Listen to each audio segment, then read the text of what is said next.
Hello everyone. Good afternoon, dear authors and invited guests. Welcome to the technical session 8B. My name is Siddhi Avdi and I'll be your moderator for today's session. On the behalf of Global Knowledge Research Foundation and GIA Scholarlist LLP, it is my great pleasure to welcome you all to the 9th International Conference on Information and Communication Technology for Sustainable Development, ICT4SD 2024. The ninth edition of the conference is being held organized in a hybrid mode. The physical event is organized in Goa and the virtual event is being held today and yesterday. I hope you will be I hope you will enjoy the knowledgeable and interactive session throughout the day. In this session, in total, we will be having 10 presentations. Each presenter will be given a time span of 8 minutes, and after 7 minutes, I will be raising a gentle reminder, and 2 minutes will be kept for Q&A, question and answers. Also, there is another request to all the participants to please stay connected with us till the very end, till the closing remarks. We have some instructions. And if you have any query or update, then you can write it to me in the chat box. Now, just before we get started, I would like to introduce you all to the session chair of this session, Dr. Sopan A. Talekar.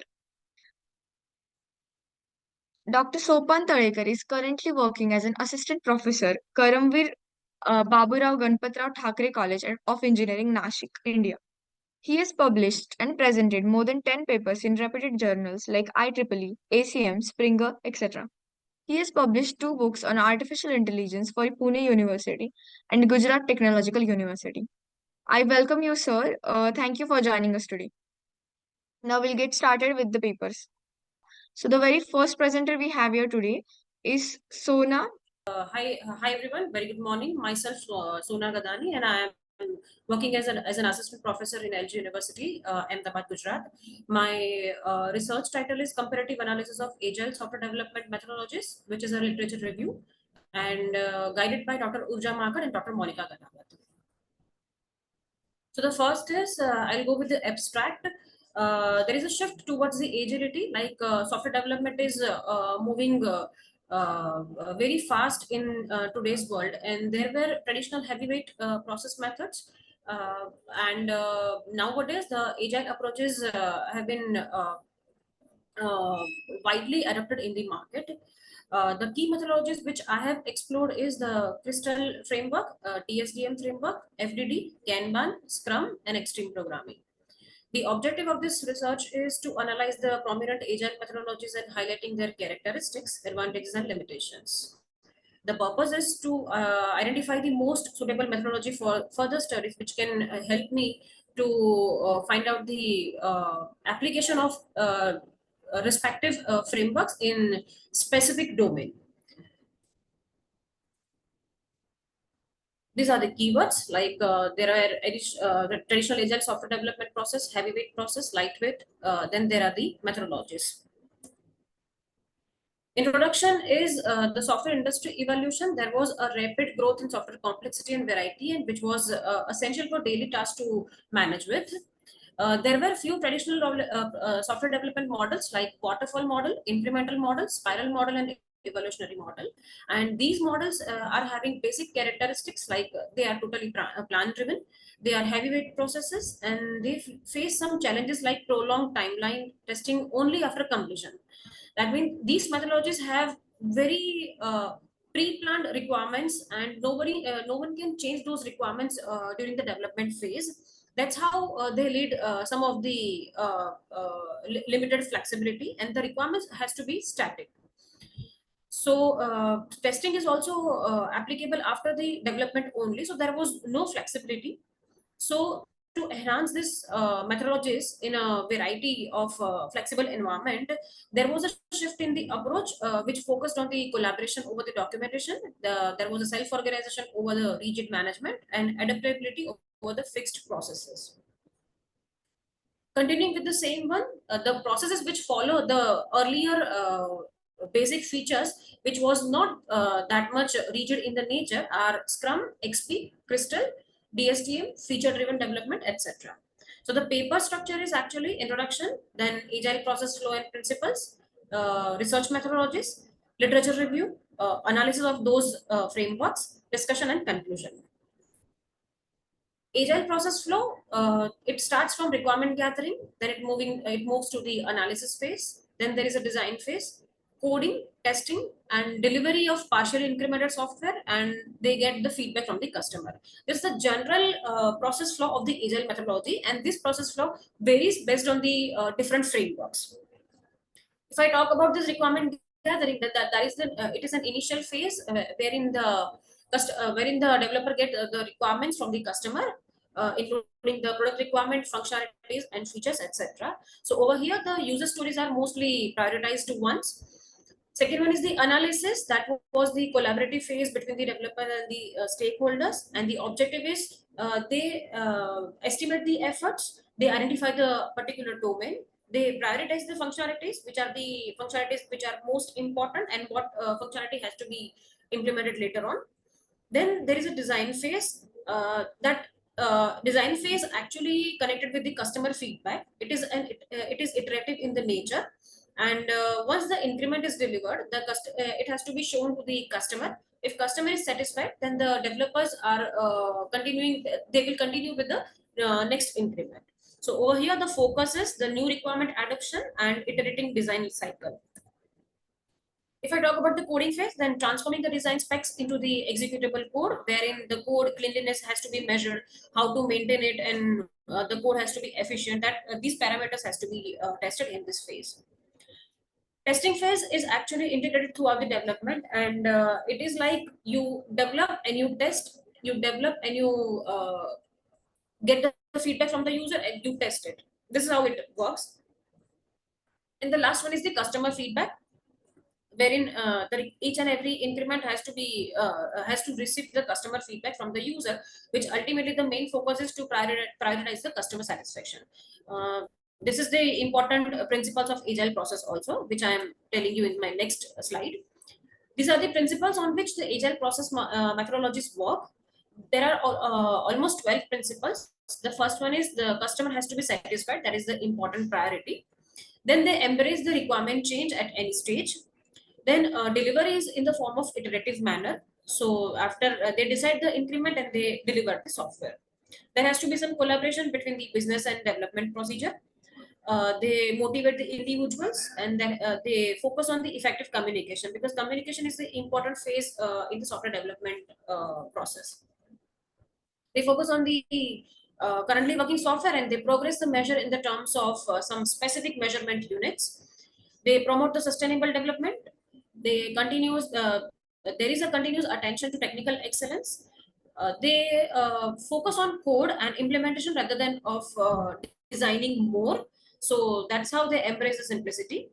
Facilitating the self-organizing team means the team has to capable in team should be capable enough to decide their runtime changes, that what to do with the next phase, etc. And adoption is iterative.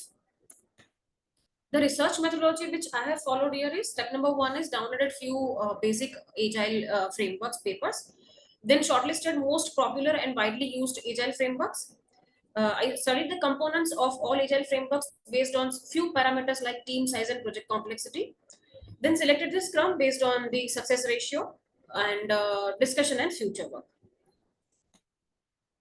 Literature review is of all the methods. If I tell about this the individual framework, then Crystal framework is made up of different color and combination, and it focuses on the team size actually. So if it has total 6 people, then it is crystal clear. If the project is little bit larger, then it can accommodate 20 people, and and they are saying that this is the crystal yellow, and that is how it moves on.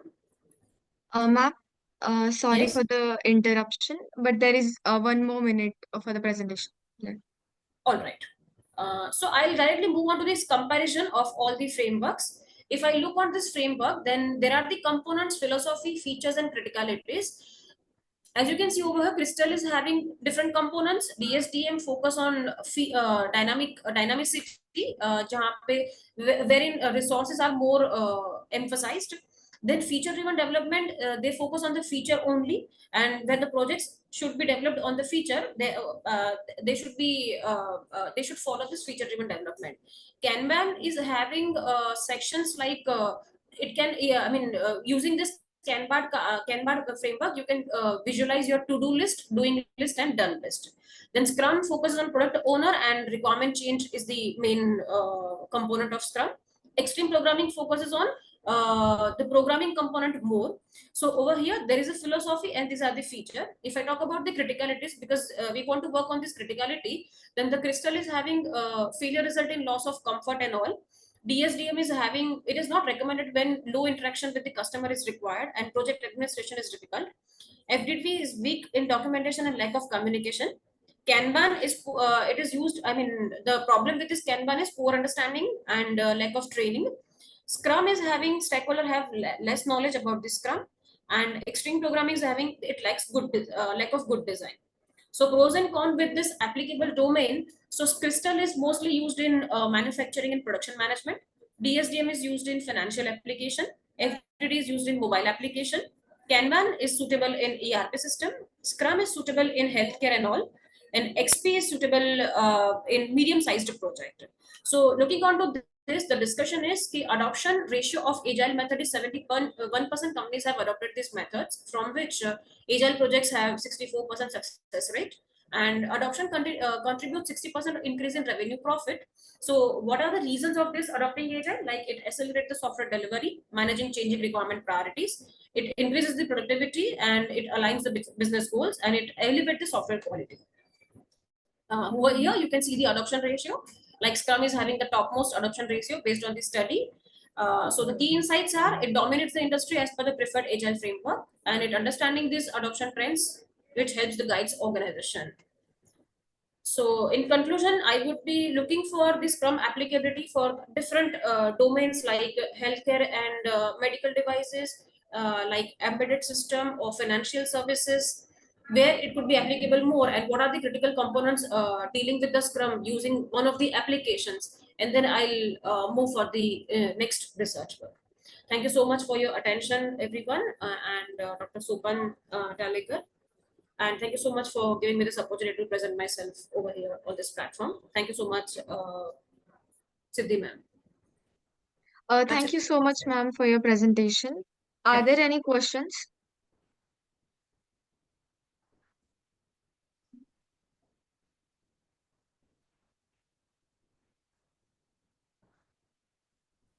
Yeah, I'm audible. Yes, Yes, sir. sir, you were audible. Okay. So it was actually which paper? The paper that we have, the list that you are saying to me. Actually, it is not in the list. Which, sorry, sir, not getting. What are you saying? Actually, I got a list of papers. Sir, the thing is, actually, there were some presentations left from the previous session. They Okay. couldn't present in the previous session due to some technical issue. So Okay. some of them are presenting right now. That's why you won't see them in the list. Yeah. Yeah. Okay. Okay. Because So the I was just checking this paper is not available in my list. Okay. Yeah, presentation was good. The things that we added in the presentation, technically, the flow.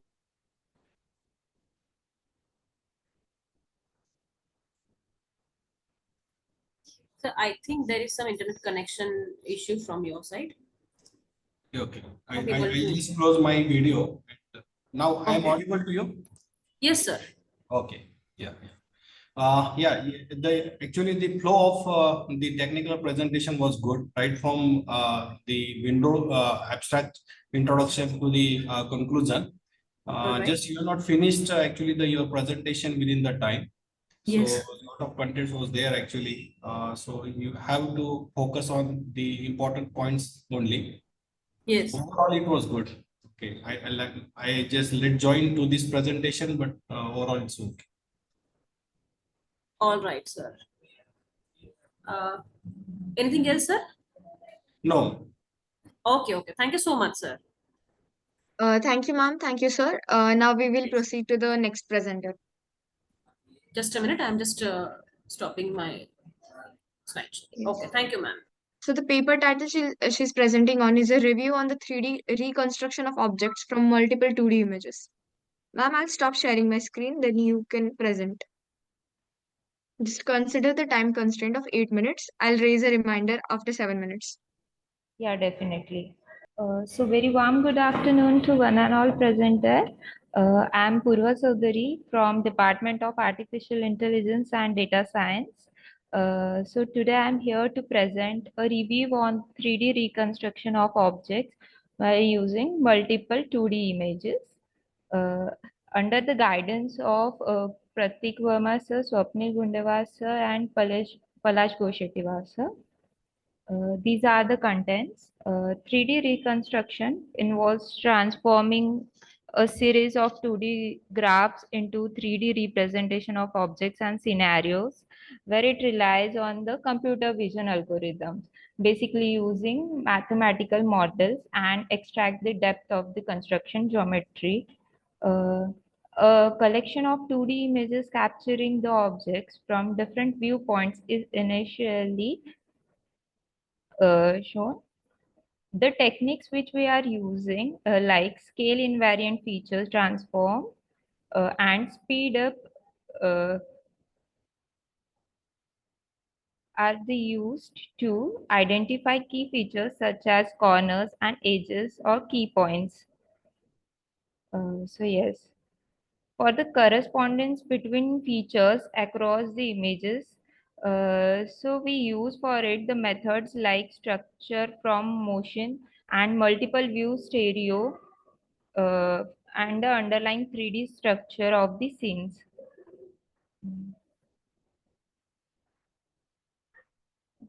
So these are the things which are the technical techniques such as bundle adjustment or mesh optimization are applied to improve the reconstruction models. So yeah, this is the literature review. A review on a viewpoints and the path planning for UAV based 3D reconstruction. Um, So all those are the objective methods and result outcome. From this, the first of all, it is to identify the current challenges. Mm. You, the current challenges and limitations in the field, particularly those related to achieving the optimal coverage, computational efficiency, and accuracy of the 3D reconstruction. Uh, this This paper has the result that the author provides the recommendation for the future research direction and suggesting the exploration of the machine learning techniques for improved path planning and integration of more sophisticated sensor fusion based to the enhance and accuracy and reliability of 3D reconstruction. The second paper was to occupancy networks, learning 3D reconstruction in function space.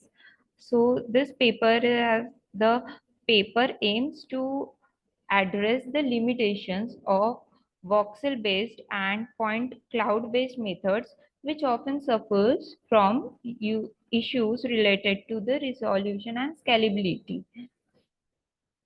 Whereas the outcome of this is the experimental results demonstrated that occupancy networks outperforms state-of-the-art methods and several benchmarks showing significant improvement and reconstruction accuracy and robustness against noise and incomplete data. This was the third paper, a survey of color maps in visualization, which has the objective, uh, which is to identify the best practices for selecting and designing color maps that enhance the readability and interpretability of visual data, and the results of these papers were like it establishes evaluation criteria for color maps including perceptual uniformity, discriminability, and effectiveness in highlighting data features, which will be helpful for assessing suitability in the color maps while specific tasks. The fourth paper was the color measurement and analysis in fresh and processed foods, which was a review. The another objective of it was to highlight the significance of color as a critical quality attribute in the food industry affecting consumer perception and acceptance. And the results were it identifies several challenges in color measurement, such as influence of external factors, which are the lighting, observer variability, and the need of the standardized procedures to ensure reliable results. And the fifth paper was interactive medical image innovation using improved attention unit with compound geodesic distance. The objective was this paper was the primarily to improve the accuracy and efficiency of the medical image annotation through the development of an enhanced attention unit model. And the results were to enhance the attention unit with a compound geodesic distance demonstrate superior performance in medical image annotation, providing more accurate segmentation results compared to standard unit and other existing methods. So these are the applications of 3D reconstructions, which are the medical imaging for enhancing diagnostic by creating 3D models from multiple 2D medical images, virtual reality and gaming, creating realistic virtual environments with 3D reconstructions from 2D images, and the third is engineering and manufacturing, improving design precision with 3D reconstructions of components from 2D images. Robotic and autonomous system enabling better navigation using 3D reconstructions from 2D images. Whereas for architecture and urban planning, visualizing designs through 3D models reconstructed from 2D images. So moving to the challenges. So the challenges, yes. Reminder of there's 1 more minute left of your presentation. Yes, I will cover Try it. to conclude it. Thank you. Thanks. So these are the challenges which we suffer for the 3D reconstructions. First of all, noise, which is the unwanted variations in the images, the blur, uh, the loss of sharpness or unclear details. The exposure issue is the improper lighting, which may be dark, too much dark or too much bright, and the limited fields restricted view with images which are missing important details, like in portraits it happens. So yeah, these are the future scopes to enhance the resolution and accuracy, improving the details and precision of 3D reconstructions from multiple 2D images, real-time reconstructions generating 3D models instantaneously from 2D images from immediate use, and the automation and integration, streamlining the 3D reconstruction process by integrating automated tools and systems, enhance the algorithm and techniques to utilize the advanced methods to improve the efficiency and the quality.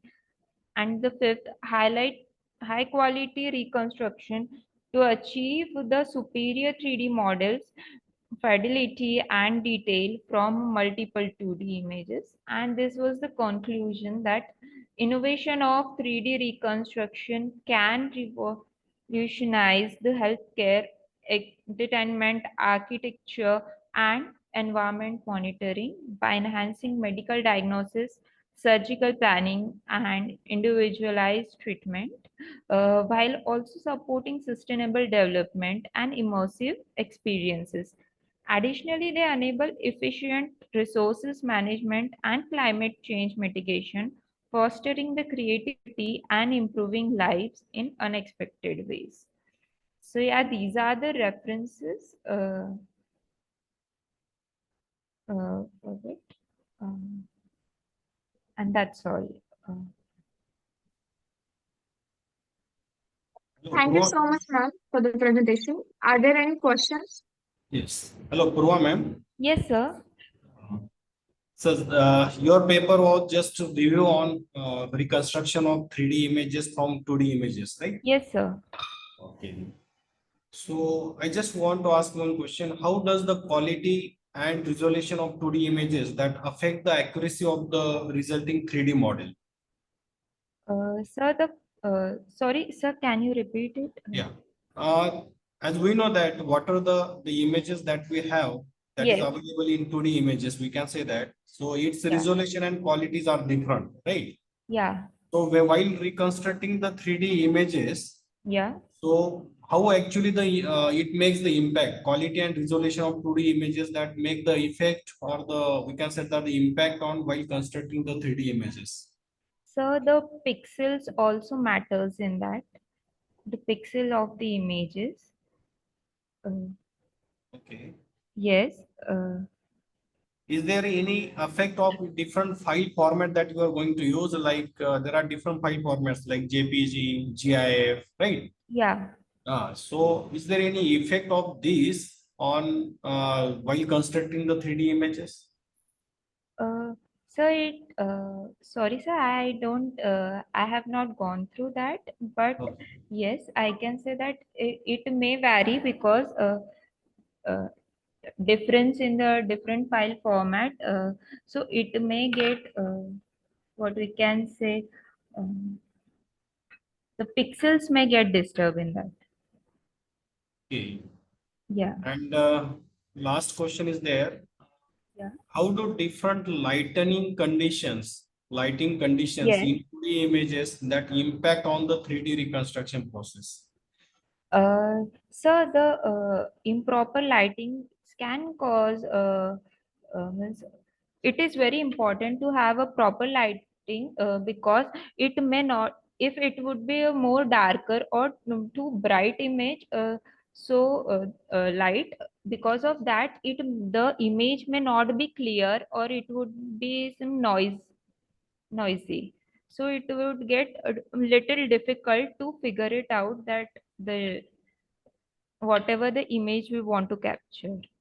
Okay. Yeah. Okay, that's from my side. So we will proceed to the next presenter. Ayan John ma'am from Amrita Vishwa Vidyapeetham. Have you joined the meet? She was there. Yes. Shall I share Ma'am, the screen? you can present now. I'll stop sharing my screen. Okay. Good afternoon, everyone. Myself, I am John, and today I'm here to present with a paper for the title Explainable AI Solution for Emotion Understanding for the Autism Spectrum Disorder. So, coming to the introduction, this paper presents a new method to detect the emotions in the individuals with autism spectrum disorder by analyzing their facial expressions. So, usually we can identify the emotions for any individuals based on their facial expressions, body posture, body movements, and speech patterns as well. But for my projects, I have taken only for the facial expressions. For that, I have collected almost 100 images from Kaggle as well as from the internet source. And coming to my literature survey, I have taken only four relevant papers. So the first one is a modified deep neural network for autism segmentations. In that, this is the same model where I have used, and it has what I infer in this model is that in this paper they have used a clustered image with a less sampling rate. And the second paper, that is a multimodal emotion recognition for the children with the ASD in social interactions. So here I could see that they have used a three different models with the different, like they have taken the input as images as well as the videos. And what I infer is like facial expressions and the body postures that are giving a better accuracy. We can see that the video is giving the accuracy of 86%. And the third paper, that is again a facial image classification method of autistic children based on two-phase transfer learning.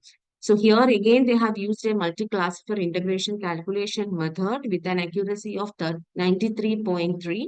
And what I infer in this paper, they have used a two-phase transfer learning model for uh,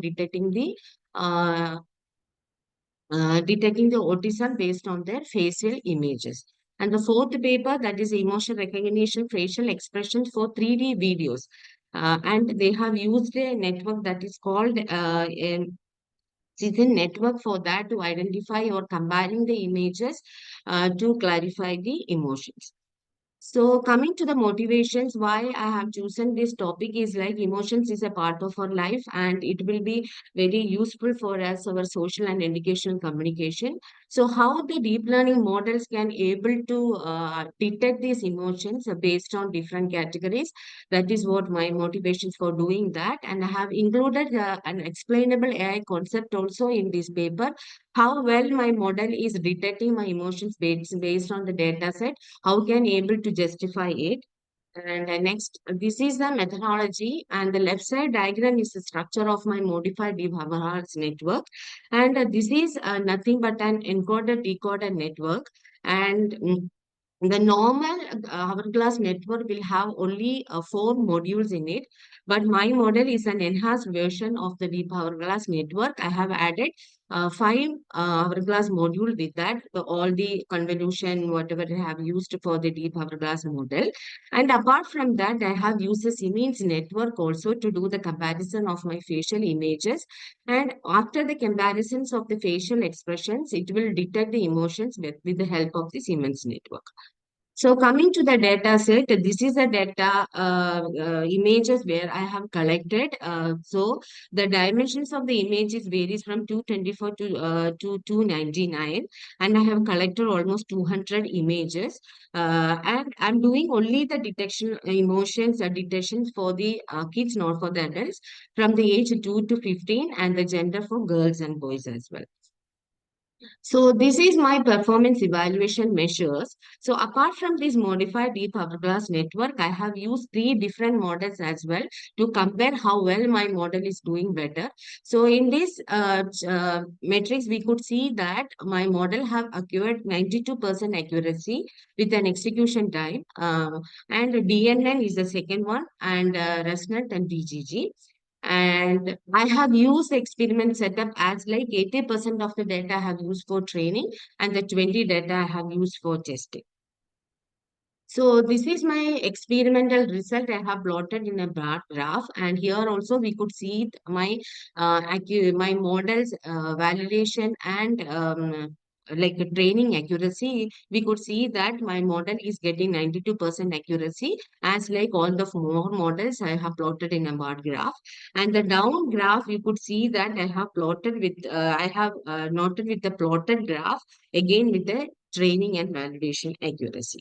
So where here the my concept of explainable AI will come. We can start with the first diagram. The first image is the input I have given for my software. Here for the explainable AI, I have used a software called Sharp. And in that, this is the first image I have given as an input to identify my visualization using the Sharp.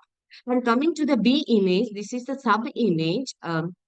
Where it is highlighted portion indicates that the area of the image had more significant impact on the model predictions. So these are the important features where model can able to predict well for getting the better accuracy. So coming to the model diagram C, this is like the visualization is overlaid to an original image, where is like the overlaid means that it is it is giving an explanation about why the model made a particular decisions, or what are the important features from the image we can use or the model have used for the predictions. And the third image, again, it is giving a clear highlighted, clear sub-image with an highlighted area, and the pixels also it is indicated.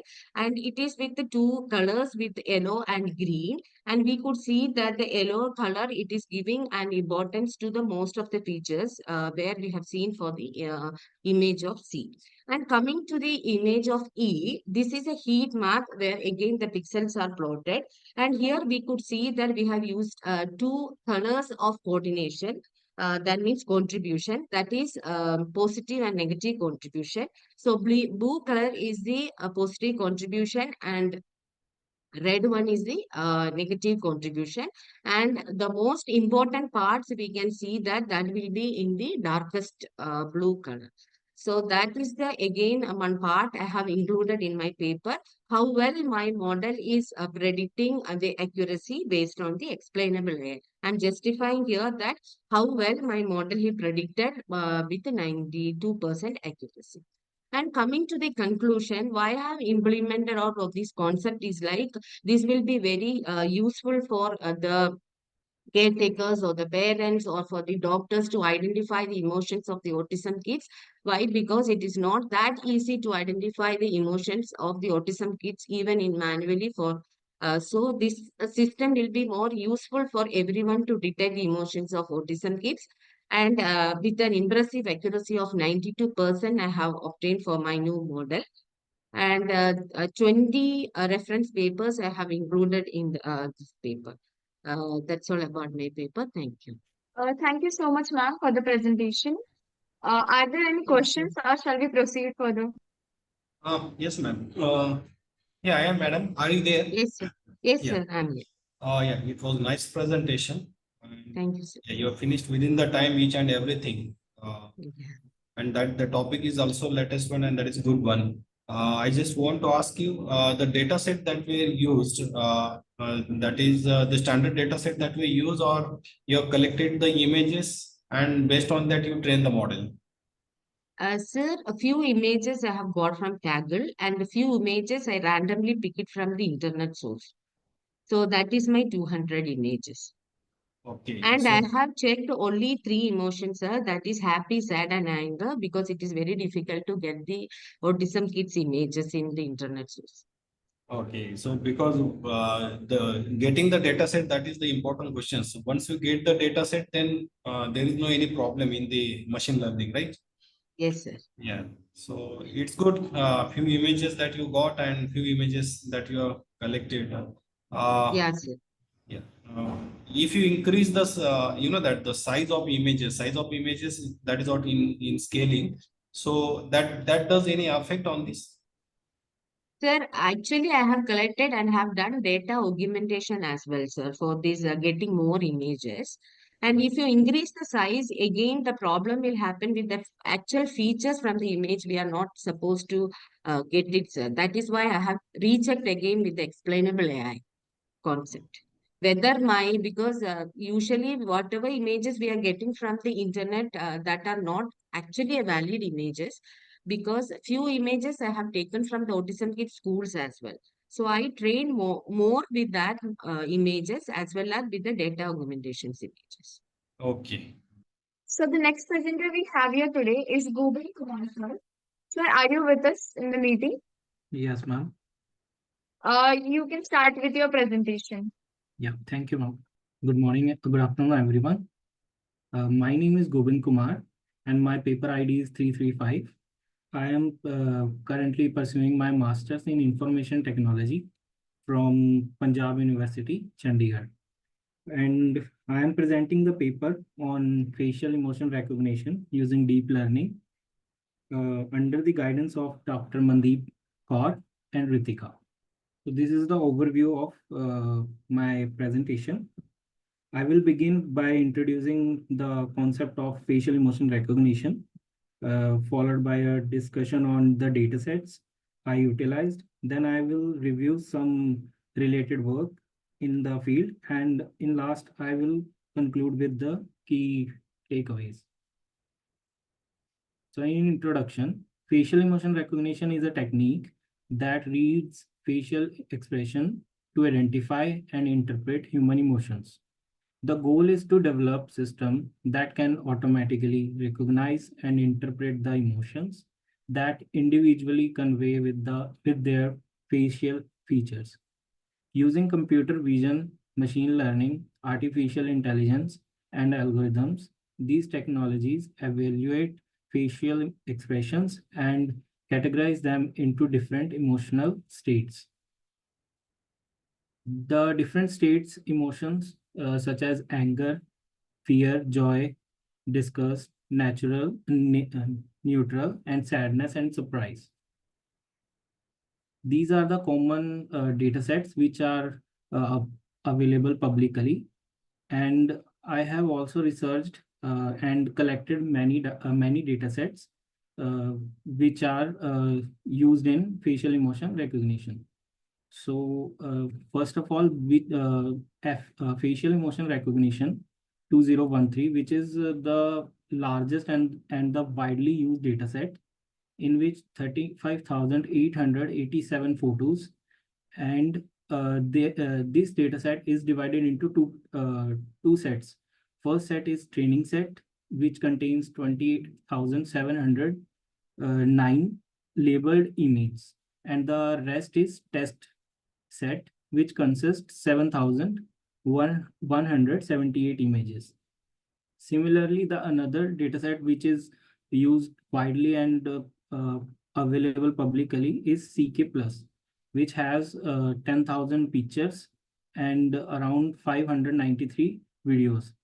This dataset has the images of people aged between 18 to 50, and the another data set which is on Japanese female facial expressions.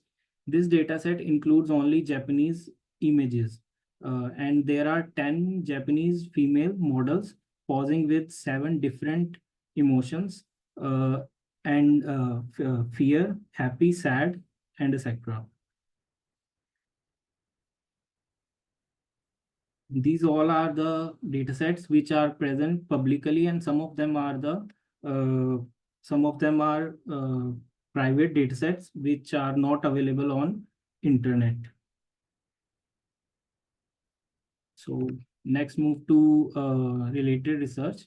The universal sign that all humans brings communicate emotion is facial expression. One of the current top application of artificial intelligence using neural network is the recognition of facial in photos and videos. Most techniques process visual data and search for journal patterns present in human faces.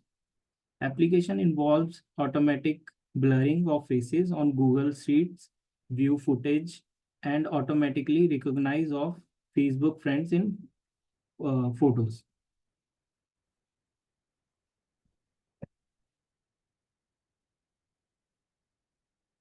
These are the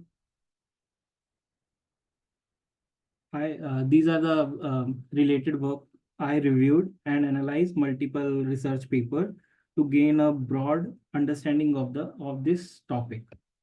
So there are many papers, but there are the base paper which I used, real-time facial emotion model based on kernel autoencoder and convolutional neural network for autism children.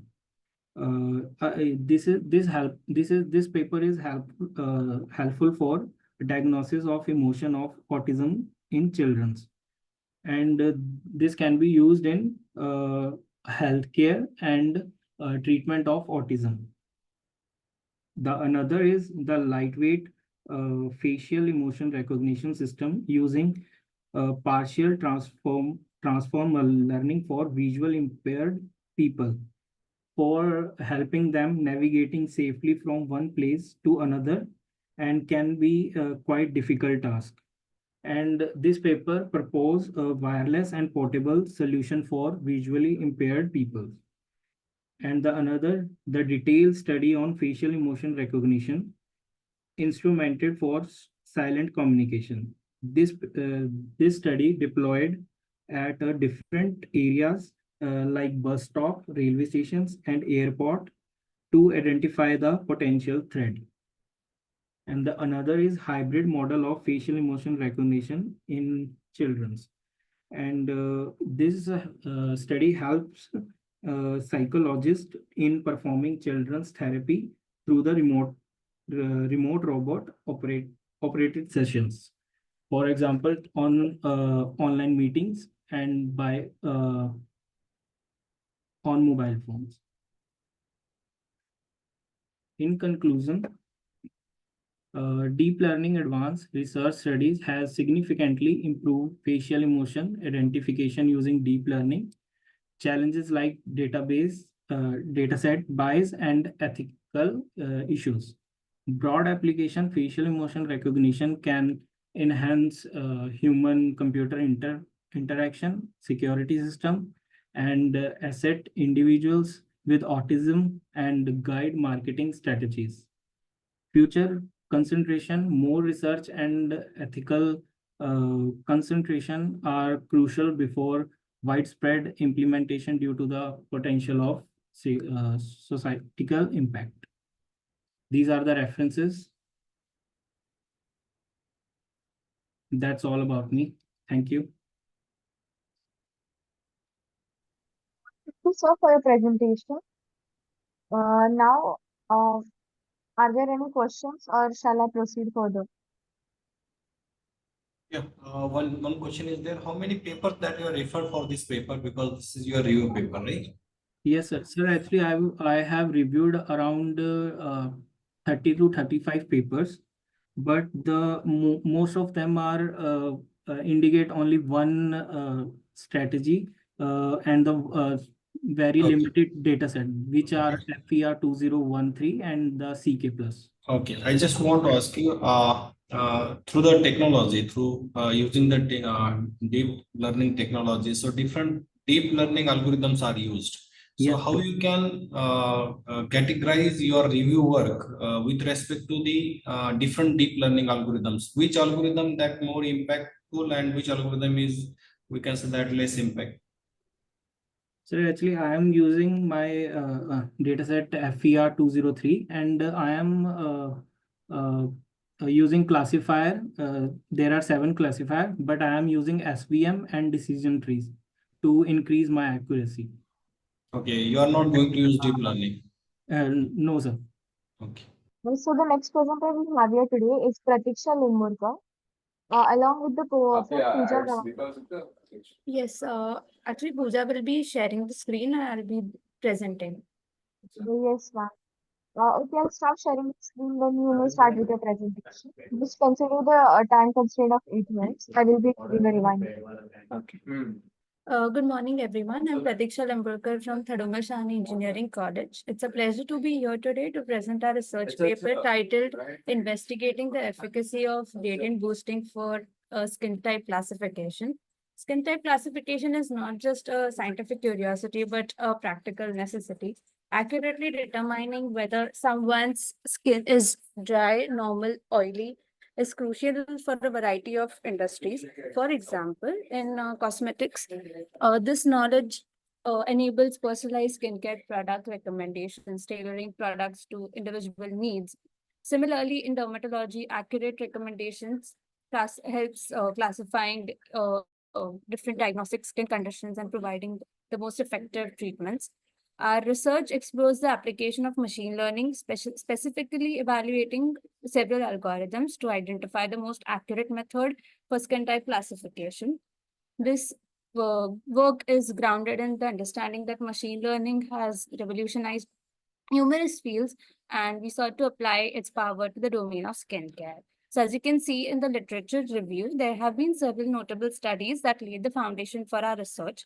For example, the first one, which was published in 2020, utilized techniques such as DWT, contrast, LBP, and support vector machine to classify skin types. Their method achieved an accuracy of 91.66% with an average processing time of 31.571 seconds per image.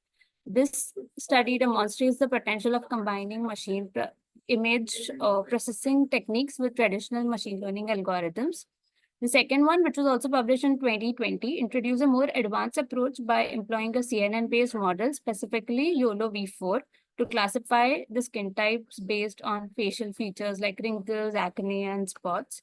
The most recent one, which was published in 2023, explored various CNN architectures such as MobileNet V2, EfficientNet V2, Inception V2, and ResNet V1, which expanded to 1316 images through augmentation, and EfficientNet V2 stood out in their research, achieving a training accuracy of 91.55%.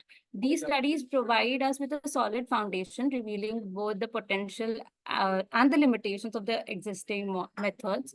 However, they also indicate that there was a room for improvement, particularly in achieving higher accuracy and reliability in skin type classification. Coming to the proposed method, our research aimed to address these gaps by investigating the use of various machine learning algorithms, including both individual and ensemble methods. We began with data acquisition and pre-processing. The data set was composed of images labeled according to the skin type, that is dry, normal, and oily. Pre-processing involved techniques to enhance image quality and ensure the uniformity across the dataset.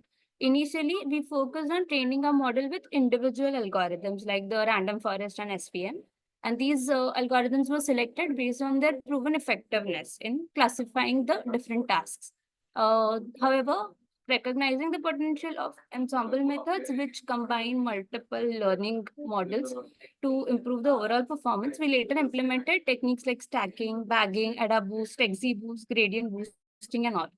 The critical aspect of our approach was the use of gradient boosting, a powerful ensemble technique that builds a strong classifier by combining several weak learners, usually the decision tree, in a sequential manner. The key idea behind gradient boosting is to optimize the model by reducing the errors of the previous model, thereby enhancing the accuracy with each iteration. Coming to the results, our findings were both promising and insightful. Gradient boosting outperformed all other models, achieving an outstanding accuracy of 98%. Additionally, the model demonstrated a recall value of 0.98, indicating its reliability in correctly identifying the skin types. Moreover, we observed that other ensemble methods have also performed well, though slightly less effective. Stacking achieved an accuracy of 95%, data boost reached 94, and bagging recorded a 93% accuracy. While the results were commendable, they highlight the superior performance of gradient boosting in this specific application. So to conclude, our research dwell into the efficacy of various machine learning algorithms for skin type classification. Through rigorous testing and analysis, we identified gradient boosting as the most accurate model, achieving an impressive 98% accuracy. The success of uh, gradient boosting underscores the potential of ensemble methods in enhancing the reliability and precision of classification models, not just for the skin types, but the other applications in machine learning as well. Our findings contribute to the growing body of knowledge in this area and open up new possibilities for leveraging the machine learning in personalized skincare and dermatology. So coming to the future scope, as we look to the future, there's a tremendous scope for further research and development. Currently, our model categorizes only three basic types, that is oily, normal, and dry. However, skin is a complex organ with many nuances, and future models could explain to detect additional skin characteristics such as sensitivity or pigmentation issues and many more. Furthermore, the growing cosmetic industry could greatly benefit from an integrated platform that allows users to test their skin using just the smartphone camera and receive a personalized product recommendation in real time. Such advancement could not only enhance the consumer experiences, but also drive innovation in skincare industry. In summary, while our research has achieved significant result, it also paves a way for future advancement in AI-driven skincare solutions. These are the references that we have used while writing our research papers, as you can see. Yeah, so coming to the end, thank you all for your time and attention, and I hope this presentation has provided you with valuable insights into potential of machine learning in skincare. So I'm happy to take any questions that you might have. Okay. Yeah, Pratiksha. Yeah, yes, sir. Yes. You have used the assemble method to improve the performance of your system, right? Right, sir. So I just want to ask you, existing machine learning algorithms are there, and that might be used in different papers because initially literature survey that we have done. Hmm. So are you compared your results with the existing one? Sir, the research paper, we reviewed almost 10 research paper, out of which 3 were more close to what we were trying to do. So according to that, these had an accuracy of 91%, 91.68, some had 91.55. So, according to that, our main goal was for achieving an accuracy, because people have done a lot of work in this particular zone, but the accuracy still remains low, like it is just 91. So, our main focus was on trying to get a good accuracy. Okay. And we tried random forest and SVM first as an individual machine learning algorithms, though it was not that great of an accuracy that we achieved. So we tried on to do an ensemble techniques so that we can get a good one. Yeah, my next question is that why assemble method performs the better compared to SVM and other algorithm that we have performed earlier, right? Yes, So what yes. is the reason behind it?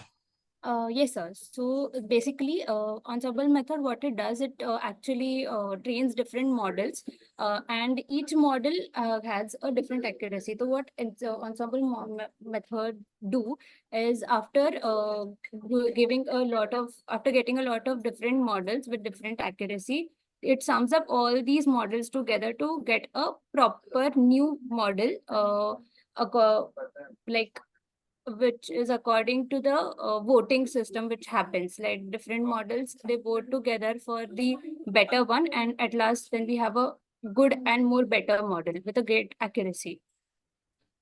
Okay, fine. Yeah, continue, madam. So the next presenter is Siddhi Ove. She's from SCTR's Pune Institute of Computer Technology. And the paper she's presenting is performance evaluation and comparison of landmark and LAR1 routing protocols using Qualnet.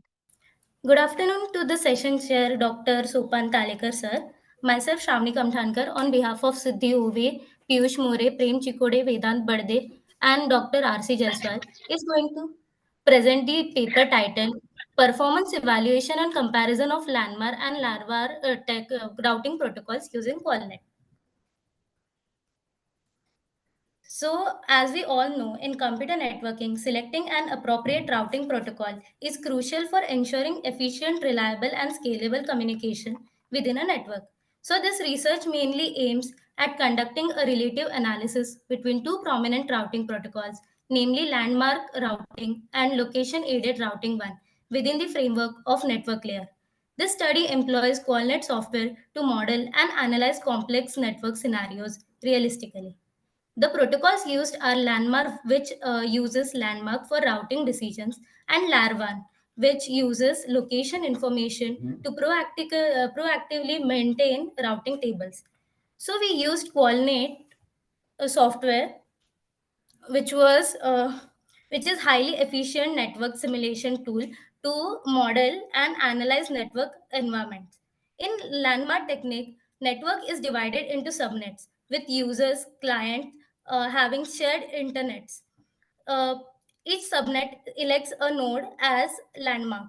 It integrates FSR, which is fish eye state routing, which enhances scalability. Each node maintains two distinct routing tables, resident table of routing and landmark table. Routing process includes local routing, which checks local routing table first, and also internet subnet routing, in which if endpoint is in another subnet, packet is routed towards the landmark of that subnet. Efficient routing includes periodic topology updates. Information structure, along with networking model, includes client identifiers and flags. It has landmark ad hoc protocol. Simulation models evaluated within the GlumoSim library. So LAR1 is an algorithm built upon the dynamic source routing protocol. LAR1 utilizes GPS to determine the position data of each user or client. Routing process uses position data and specific algorithm for efficient routing. The process of discovering route include initiation, zone of request, and intermediate clients.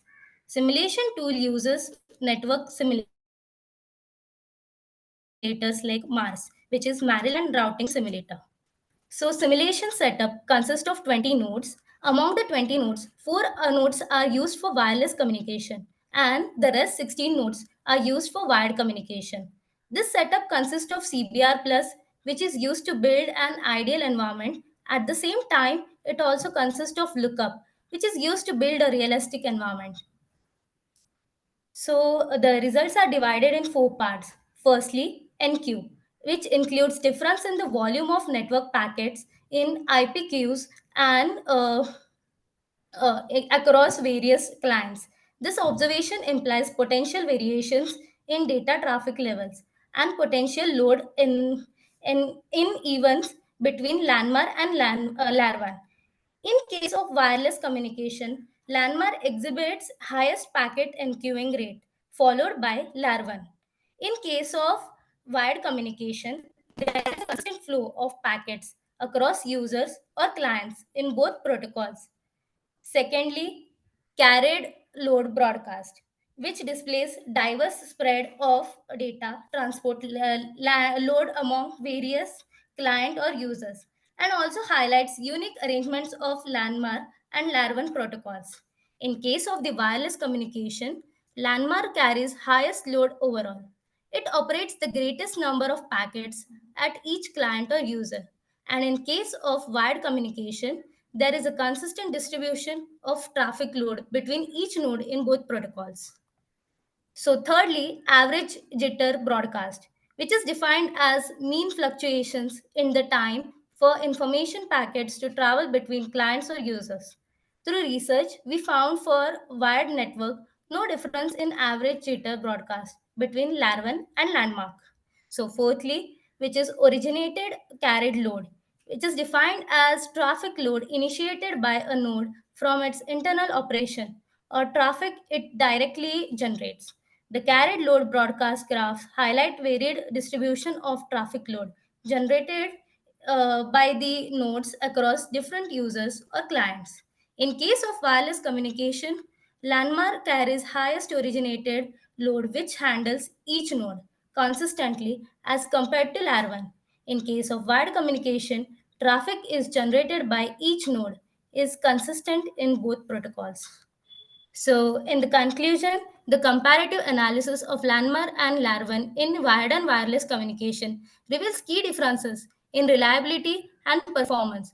Wired communication consistently achieves high packet transmission rate, which is from 96% to 100%, and handles 100% of the load with minimum jitter from like 94.10% to 100%, ensuring stable and predictable network performance.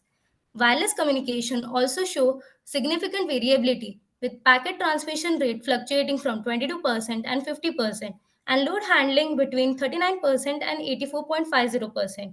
These fluctuations necessitate adaptive strategies to make the dynamic nature of wireless communication. So from this, we understand that distinction is crucial for optimizing communication systems, which ensures efficient and dependable network design across various environments and applications. So, at the end, we would like to extend a heartfelt gratitude to Dr. R.C. Jaiswal sir for his unwavering guidance and mentorship throughout my undergraduate journey at the Pune Institute of Computer Technology. So, this work was also supported by AICTE Modro following the details of the paper, Modernization and Removal of Obsolescence of Wireless Network Lab in SCTR Pune. So that's it from my side. Thank you. So Thank you so thank you, Dr. Sopan Talekar sir, and the entire ICT4SD team for giving us the opportunity to present. Okay. Yeah, it was nice presentation, Siddhi. Yeah. You are the Thank you, student sir. or Yes. staff? Student Yes, sir. I'm the student. in the final year. Yes, sir. Final year of our B Electronics and Telecommunication Engineering. Okay. I just want to ask you a question. The protocol that you are considering here, landmark, right? So, Yes, sir. and second one is LAR1. Which, landmark, right? So both protocols are exist, right? yes, sir. So you have just done the comparative analysis of it, right? Yes, sir. We have done the performance evaluation of both the techniques. Right. So how you could contribute why that to improve the performance of the routing protocol if you want to modify these protocols in future. So how you could modify it?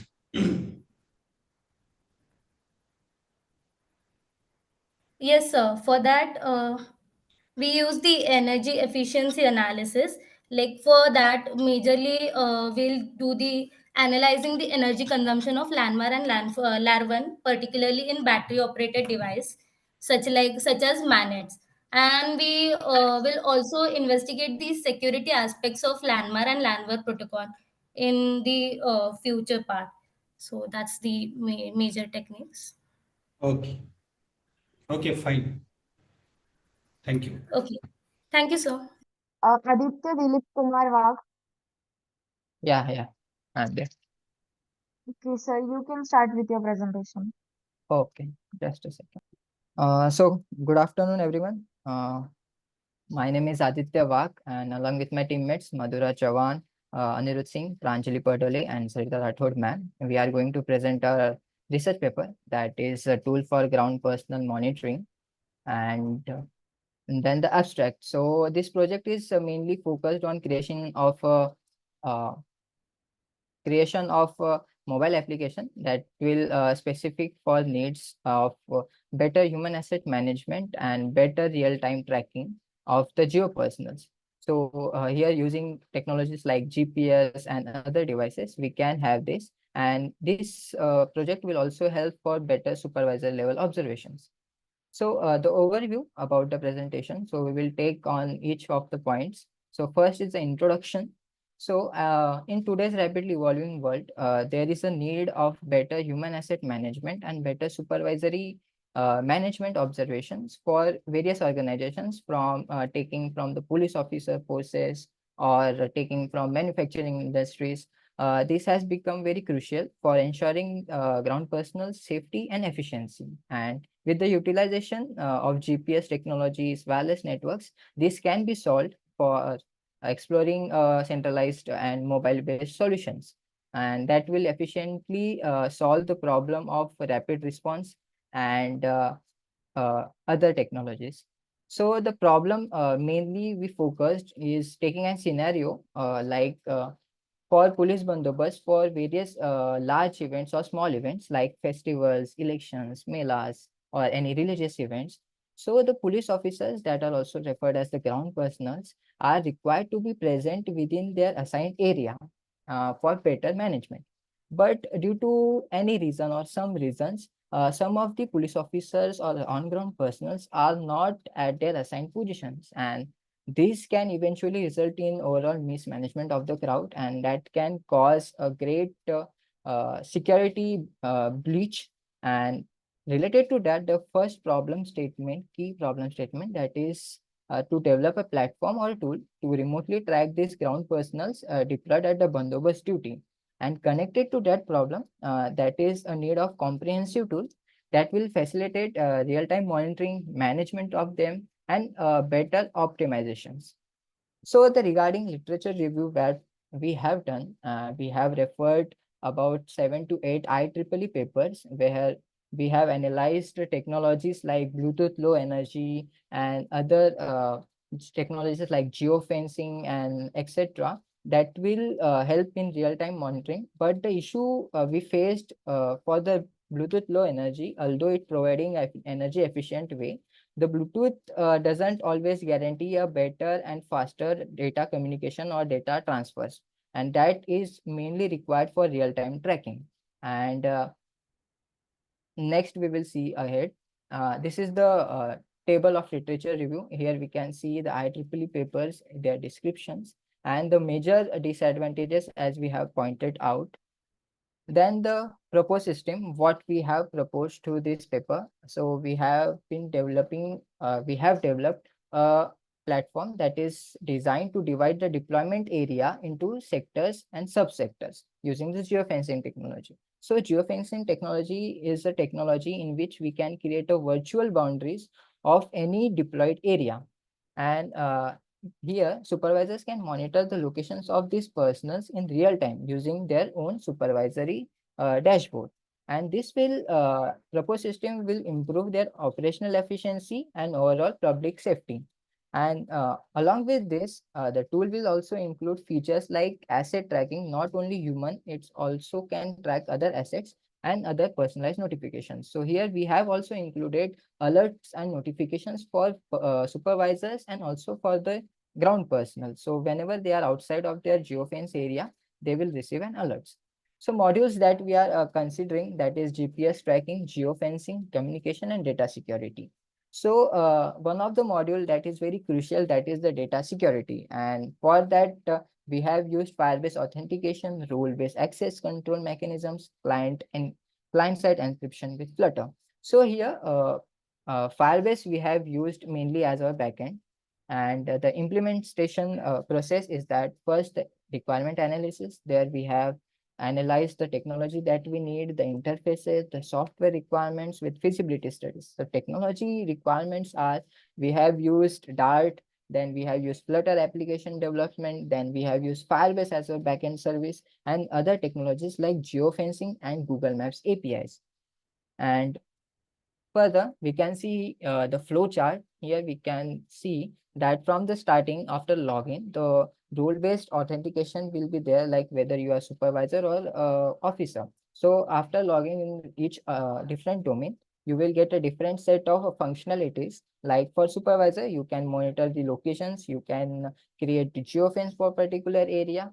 And for the officer, you have to give the location permissions. And after giving location permission grants, the officer's location will be directly appended in the Firebase, and from there he can see where he is within that area or not, and if he is not present in the area assigned or within the geofence, it will he or will receive a SOS activations, or we can see an alert notification for supervisor and for the officer also, to get alerts that the particular person or officer is not present within the area. So this is the data flow diagram. So how data will be flow throughout the system is demonstrated here. And we can see from supervisor UI interface, personal account data will be transferred, flowed, and supervisor can define geofences over using the mobile application. And that will along the data will go to the backend server through the Firebase, where interaction with continuous Firebase data will be there, as it is a real-time database. So the results, the mobile applications screenshots are there. Here we can see from the left side, the police sidebar. This is the on-ground personal's UI interface. Here he can choose show slots, notification, SOS alerts, and give location. So as we have discussed earlier, glue location is the permission that he or she needs to give. Then the supervisory sidebar. Here the two main functionalities given to supervisor is to create geofence and show police users that are within the list. So at the third screenshot, you can see creating a geofence. So Google Map will be displayed, in which said geofence will be there. He can set any shape of geofence and save them. Then he can see whether the police officer is inside or not. So the list of police officers outside geofence can be listed out. And regarding that, notification alerts will be generated and can be shown as in the screenshots. So this is the small evaluation parameter, like we have evaluated for various scenarios for small areas and large areas. So we can see the results over here, that it largely gives small area better parameter.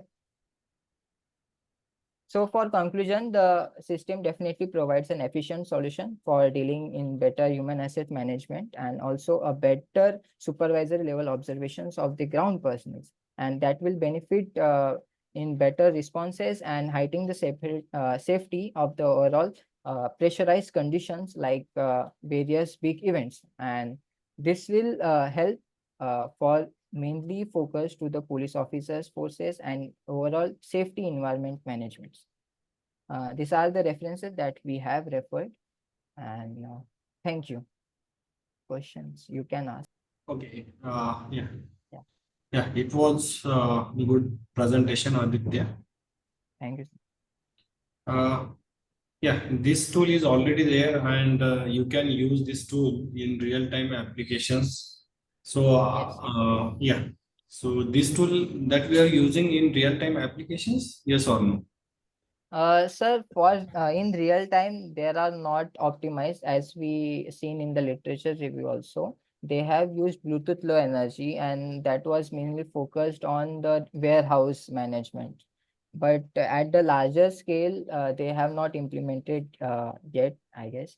And for specifically for police users, as we see, uh, we haven't encountered any existing project. Okay. Why I am telling you? Because in 2027 there is a Kumbh Mela in Nasik.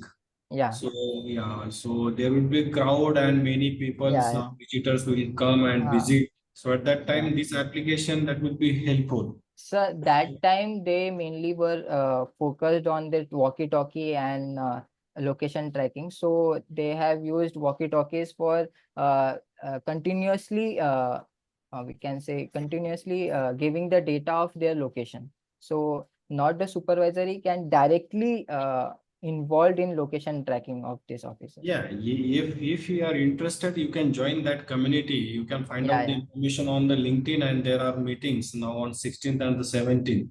So you Okay. can join that meeting and you can participate and you can give your idea and the solution so that the Yeah. people can use your tools in real-time applications. Okay, Yes, thank sir. you. Definitely. Thank you, sir. Thank you so much, sir. Now we will proceed to the next presenter. So we have Vivekanand Thakre sir with us. And the paper he'll be presenting on is prognostic predictions in lung diseases using convolutional neural network, CNN, and attention mechanism. Good afternoon to one and all. Myself, Vivekananda Thakre, presenting a paper on prognostic predictions in lung diseases using convolutional neural network and attention mechanism. These are my contents.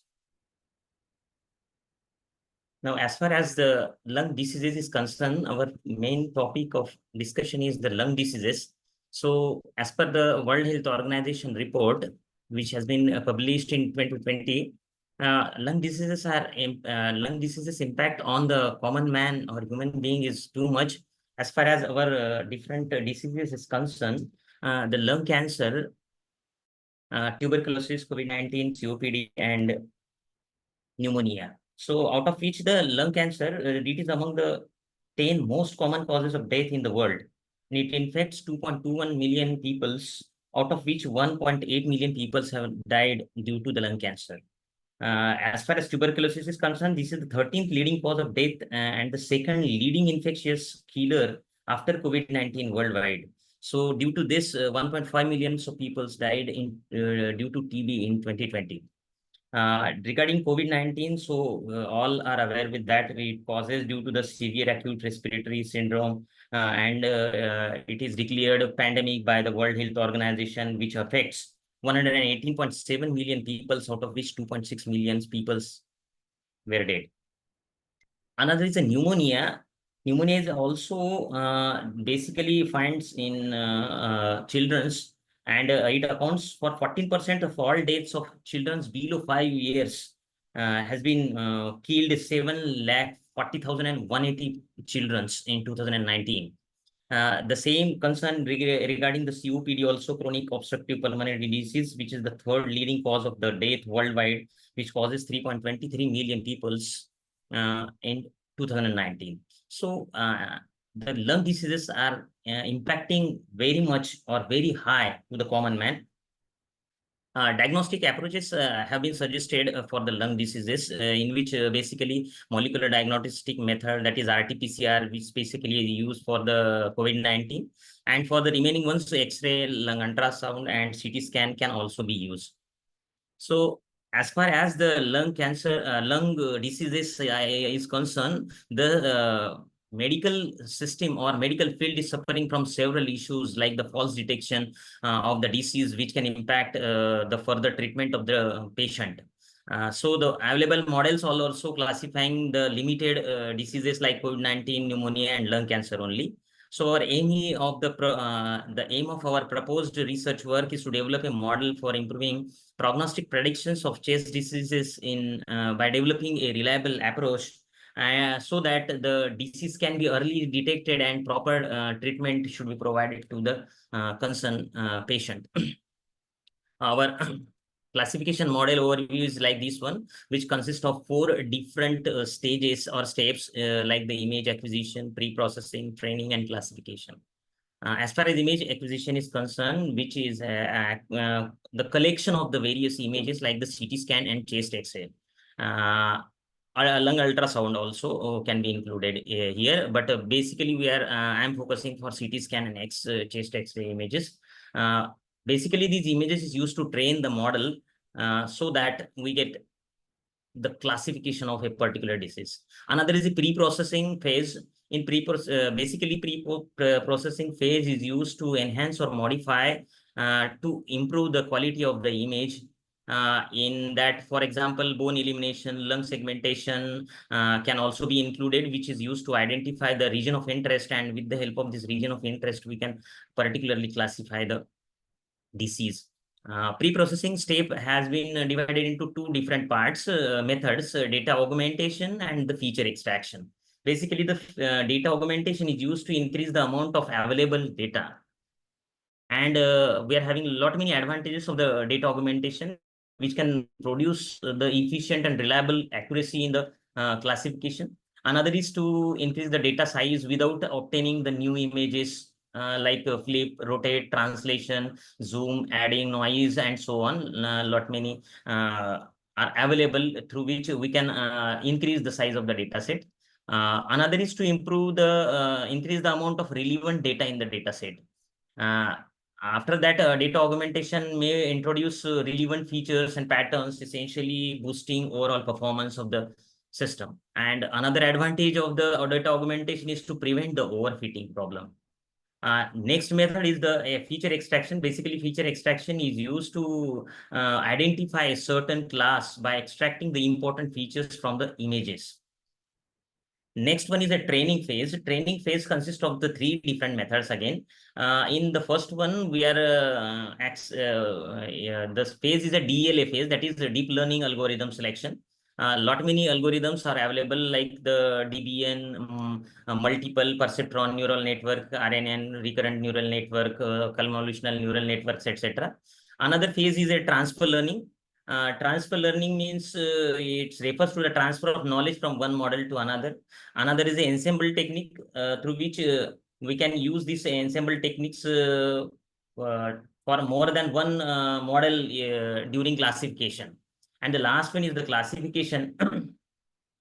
Here we are having some advantages of transfer learning and ensemble techniques also, which reduce the training time, which improves the classification accuracy, and also reduce the overfitting. The last stage is the classification.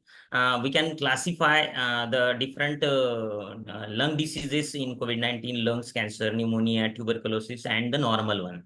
So basically, this phase is trained model will predict which class an image belongs to. Whatever the image is there, based on that training, it will identify a particular class, whether it belongs to out of these 4 or 5 diseases related to lungs. The model will give a probability score of the image. Based on this probability score, it represents how likely an image belongs to a particular class or certain class. Sir, Next, I have gone through some related work or the papers through which various different techniques and features have been used in the prognostic predictions of the lung diseases.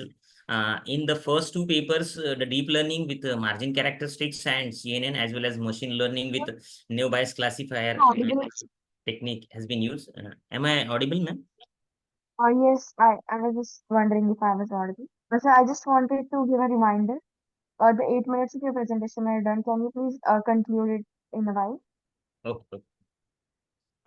Next, my proposed work is I am using a CNN with AM technique, that is a attention mechanism technique. So here the features of the proposed model is hybrid convolutional neural network with attention mechanism. Again, supervised learning approach can be used with the help of this proposed model, and we are using a ADAM optimizer, which will help to classify the images properly. So here in this case, the attention mechanism is like the encoder decoder kind of neural network architecture that allows the model to focus on some specific sections of the input while executing a task. That means it extracts the important features and ignore the rest of the part. Sequential or structured data can be used with the help of this attention mechanism, natural language processing, computer vision. These are some applications of the attention mechanism. Here convolutional layer is used. That means whenever the data is inputted, data augmentation can be takes place, through which we can extract some features, important features that will map and apply to the attention mechanism. With the help of softmax application, we can again apply to the feature maps and next feed to the convolutional layer. Now, the main function of the convolution layer is to extract the features. The convolutional layer can enhance the feature information and filter out useless information. So, with the help of this, the output of this is applied to the ReLU. Basically, ReLU increases the complexity of the neural network by introducing non-linearity. So it allows the network to learn more complex representations of the data. After that, the output of the ReLU is applied to the average pooling. Average pooling is nothing but it is also called as a downsampling or a subsampling, which downsampling the feature maps while retaining important information. After that, it is applied to the fully connected network. With the help of fully connected network, which plays a vital role in learning high-level representations and making predictions based on the extracted images. And after that, it is applied to the softmax. Softmax is basically used, lot many advantages of the softmax applications are there. Basically, we are using here for multi-class multiplication, multi-class classification, because we are classify our lung diseases into 6 different classes: lung cancer, COVID-19, pneumonia, COPD, and tuberculosis. So basically, this CNN often employed image classification tasks where an input image can belongs to one of a several classes. Also, it is used for decision making. So with the help of this proposed network, I have gone through. These are some dataset images I have applied, and these are the data collection and pre-processings I have applied to some data sets. Here we are having GitHub's data sets available, COVID-19, which calculate, and with the help of augmented process, the total 57,072 images had been reduced to 28,876 images. I also compare the ResNet and VGG19 with convolutional neural network, and the results are like this one. The parameters are a loss and accuracy curve. So by comparing this ResNet and VGG 19 with CNN, these are the metrics through which it has been very clear that the VGG 19 plus CNN networks model will provide the good results. Again, I have gone through the various networks also and put up these results. So my proposed model CNN with attention mechanism provides a good results as compared to the VGG 19 plus CNN, ResNet, Inception V3 and CNN LSTM. So these are the results whichever proves that as compared to these rest of the models, the CNN with attention mechanism provides a better results. So conclusion that our model effectively captures intricate patterns and features within the chest of images. It enables to make clinically relevant prognostic predictions with high accuracy and precision, due to which it becomes a clinician to get good results within very minimum time. The attention mechanism enhances the model's ability to focus on informative regions and features, which improves the discriminative power and interpretability.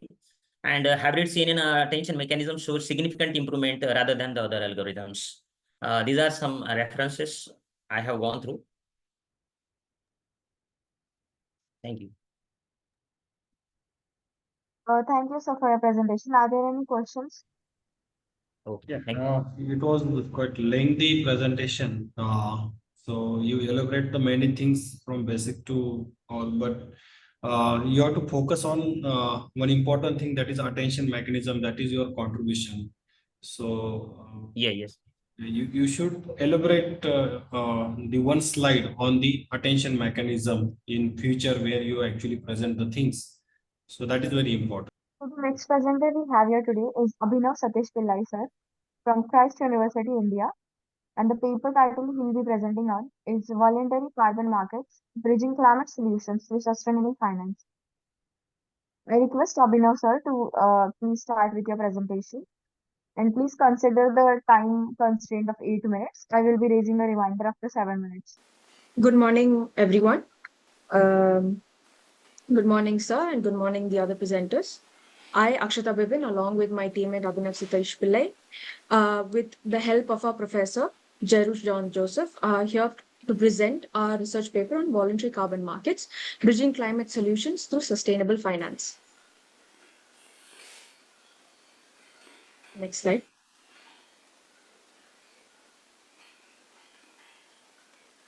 So as we move on to our go about our presentation, we will be covering these topics: introduction, objectives, review of literature, key themes and discussions, and conclusion.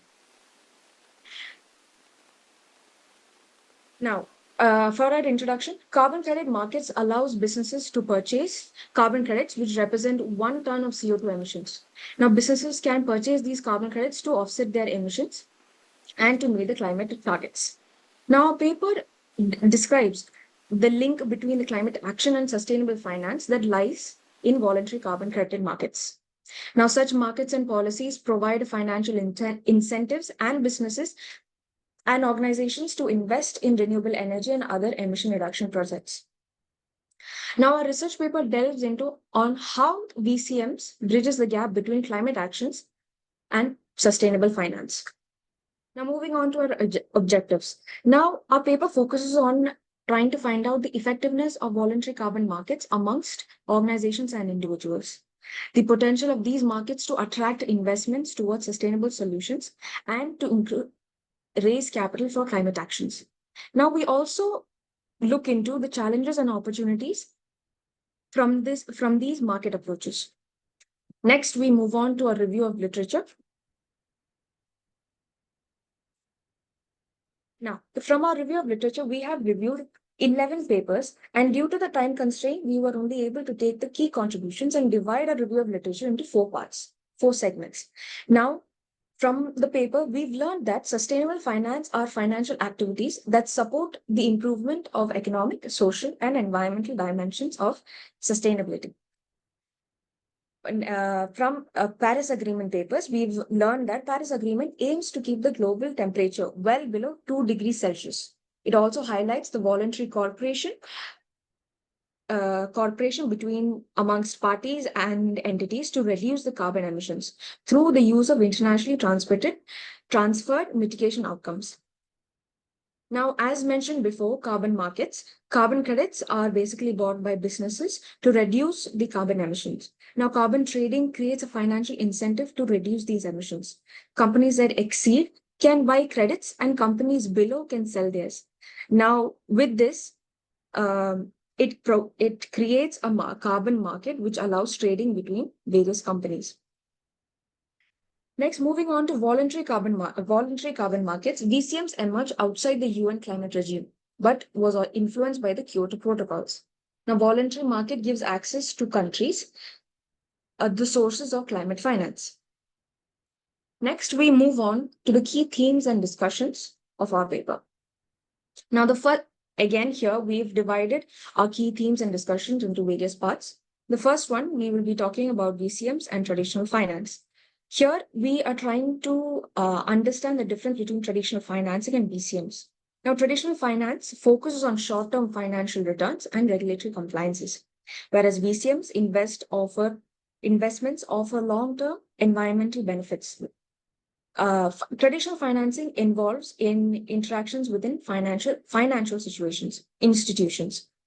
VCMs collaborate with environmental organizations. VCMs also help to create new revenue streams, prioritize the environment, and ensure voluntary impact. Now, next key theme and discussion is the carbon offsetting process. Companies that implement the VCMs follow multi-purpose process, where it begins with the companies calculating their total greenhouse emissions for areas of reduction. That is their first step, measuring the carbon footprints. Once this has been identified, companies establish goals for emission reduction and implement the internal reduction strategies within the companies. That is your second step, which defines the goals and rationale. Now, companies then practice carbon offsets to compensate for emissions that cannot feasibly reduce the emissions. And then, to show their commitment to a long term sustainability, companies must have a clear communication with investors about their carbon reduction efforts and activities. Now, moving on to the next theme. Now, here next we have the challenges in scaling carbon markets. There were a lot of challenges or a few challenges that we faced in carbon markets. Now, the key factors are market expansion, stakeholder engagement, supportive regulations, and improved liquidity. Certain challenges were lack of awareness, short term focus, risk assessment difficulties, and unclear reduction targets.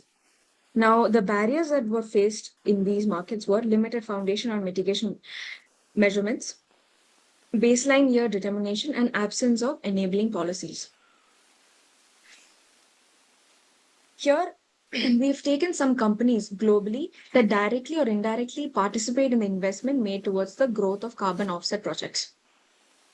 The companies we've taken here are Microsoft, Google, and Rockefeller Foundation, where in particular the Energy Transition Accelerator. In this table, we have divided into 6 bases where it has primary focuses on Microsoft has primary focus on cloud computing and software. Google has a prime focus on search engines and online advertising, whereas in Rockefeller Foundation, their prime focus is on financing the energy transition and developing economies. Ma'am, sorry for the interruption, but Yes. this is just a reminder for time. Okay. So as in from this slide, it is detailed in, we have a detailed description of this in our research paper as well. Now moving on to the next theme is government support for voluntary carbon markets. Now VCMs face challenges due to fragmentation and lack of centralized platforms. Now these government interventions can address these issues by centralizing trading platforms for increased transparency and efficiency, providing a credit quality and supply through standardized government issued units, directing capital flow, and shaping the use of carbon credits. Now, barriers to accessing the voluntary carbon markets. Certain barriers are lack of trust in offset qualities and market fragmentations, regulatory uncertainty and unclear carbon pricing signals, complexity in differentiating between carbon types. Now, addressing these limitations through transparent, practical, and effective market processes can contribute to the increased accessibility and credibility in the voluntary carbon market business. Now, in conclusion, VCMs offer a promising avenue for challenging private capital towards climate solutions. Challenges such as project integrity, market transparency, and credit pricing persists. By connecting these corporations and climate projects, VCMs foster innovation and sustainability. Further, research and collaborations are needed to maximize VCM's effectiveness in addressing the climate change. With this, we have come to an end to our presentation for our paper. Thank you so much. Thank you, ma'am, for your presentation. Are there any questions? No, Siddhi, yes, you can continue. Now we have the last presenter, Abhishek Magaji Kondi. Sir, are you there in the meet? Yes, ma'am. Uh, you can start your presentation now. All the presenters are done of this session. Good afternoon, everyone. My name is Abhishek Matajitondi, a student at KLA Technological University, Hubli. Today, I am excited to present my work on see-through technology virtual try-on for spectators, a project that aims to enhance the online shopping experience for spectators. Shopping for spectacle traditionally requires in-person visits, which can be time-consuming and limit options. Virtual try-on technology addresses this by allowing users to try on spectacles digitally from home. This technology not only saves time and effort, but also reduces the need for physical infrastructure, boosts online sales, and decrease return rates. These are our objective. Our main objective was to develop a machine learning model for a virtual try-on system for spectators. The key contributions of our work include extracting facial feature points using convolutional neural network, superimposing spectacle images on the user face using image segmentation technique. Our dataset contains 3,425 videos of 1,595 different people. All the videos were downloaded from YouTube. An average of 2.15 videos are available for each subject. The shortest clip duration is 48 frames and the longest clip is 6,070 frames. And the average length of video clip is 181.3 frames. Faces appear in different poses with various occlusions, example sunglasses, hats, adding complexity to the recognition task. Our proposed pipeline involves capturing the input image through a camera, detecting 68 facial landmarks using CNN, resizing the spectacle image to fit the detected landmarks, managing the transparency through the alpha channel, superimposing the resized spectacle image onto the user face using image segmentation. These are the methodology. The plot helps us to understand how well a model has been trained to detect the 68 facial landmarks present in the testing dataset. We have trained a model for 70 efforts on NVIDIA RTX A6000. It took about 35 minutes and got the training loss of 1.123 and test loss of 1.3850 and MA of 1.8266 and 6.6908 respectively. The output of a model helps us is automatically recognize facial landmarks for the given user image, which improves the overall performance of virtual try-ons for spectators on the frontal face virtual trial. These are the experimental results. Our results show a significant improvement in the alignment and resizing of spectacles, providing a more realistic and practical virtual try-on experience. The system effectively addresses issues like misalignment and resizing, ensuring accurate fitment of spectacles on the user's face. These are the qualitative analysis of our proposed model. Both the misalignment of the spectacle and the requirement to adjust its size to fit the user face are present in the current models. Therefore, one major flaw with the current models is that they don't offer a practical virtual try-on experience. Hence, to overcome the drawback of this existing model in this paper by applying convolutional neural network and image segmentation technique that provide us with the proper resizing and alignment of spectacle onto the user face to give a natural and realistic experience of virtual try-on to the face. Conclusion. In conclusion, we have developed a robust virtual try-on system for spectacles that significantly enhances user experience.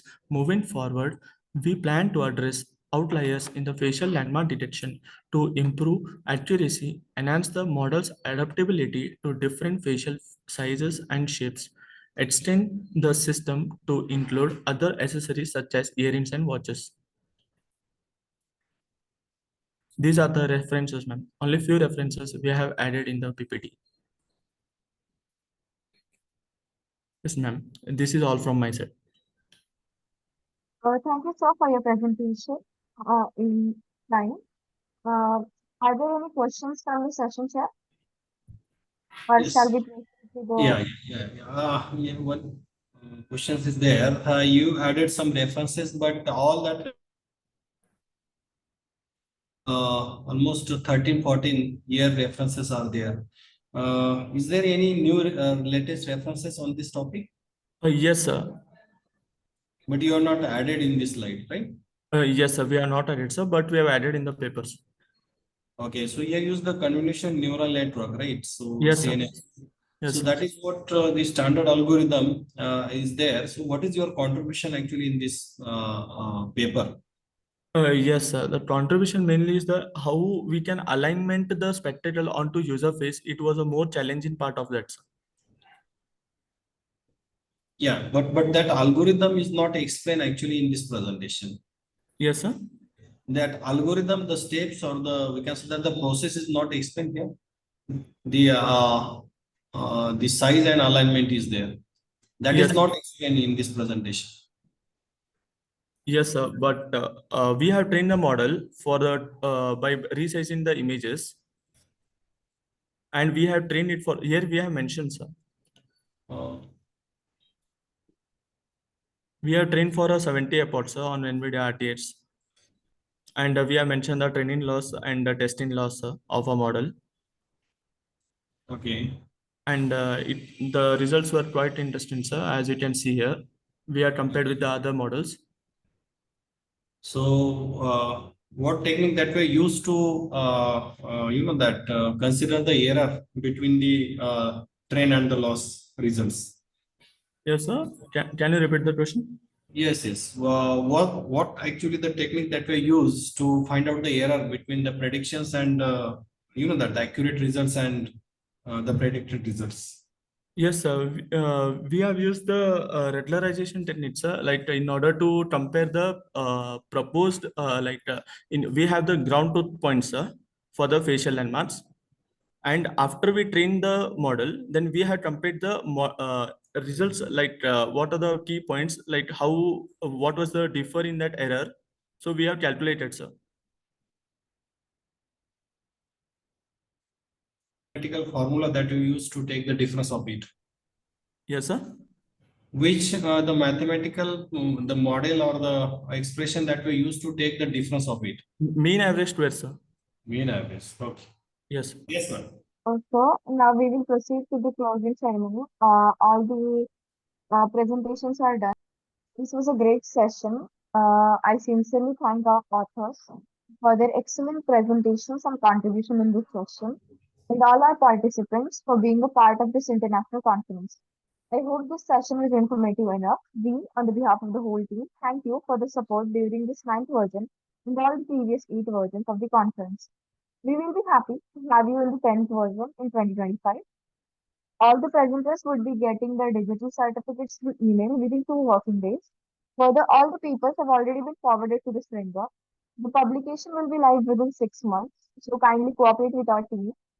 And lastly, I would want to thank our session chair, Professor Sopan Parekar, for chairing this session. A token of appreciation to the chair on the behalf of Team ICT4SD 2024 Global Knowledge Research Foundation and partners. Thank you for your valuable presence.